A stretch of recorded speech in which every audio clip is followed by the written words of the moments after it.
When a group of people come together to design something, they bring their frames with them. Frames begin as implicit individual value systems. As Patton endorsed right, each person's frame not only consists of a way of seeing or representing a situation, but is also suggestive of ways to move or interpret relative to this. They evoke particular outcome spaces. As frames delimit outcomes and design choices, the 5 unique frames we all brought to the process were sure to send us down different paths. Not only were they not shared with each other, I don't think we were fully conscious of our own frames.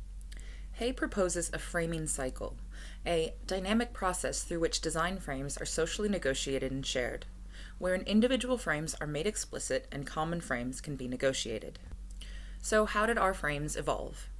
After a literature review, we made a first attempt at making our frames explicit and shared. We were semi-successful.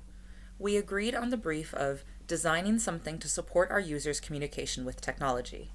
We agreed on using the social model of disability to inform our design process, and that we would do user-centered design through interviews with users and proxies and experts. However, that left many aspects of our frames implicit, and still, we would later find, at odds with each other. During every stage that followed, implicit aspects of our frames would come to the surface through conflict. Analyzing the data that we pulled from the user and proxy interviews and making design decisions based on that data repeatedly resulted in conflict. For example, after coding and analyzing the interviews with the users, a few patterns emerged. The biggest category of barrier by far was text messaging, with 10 out of 21 users reporting this as a difficulty, while 3 reported it as a strength. But then in the interview with Pete, our proxy and expert, a significant amount of time was spent discussing issues of how gatekeepers and human support can negatively impact on the users. Referring back to our user data, out of 21 users, 5 reported that their human support was helpful, and 3 reported that their human support, or lack thereof, was a barrier.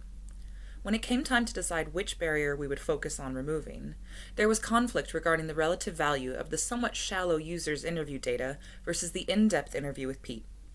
Ultimately, we decided to go with the data from the user's interview based on our desire to respect their voice. But in preliminary work, we had never even considered how we might handle a conflict between the user data and the proxy data.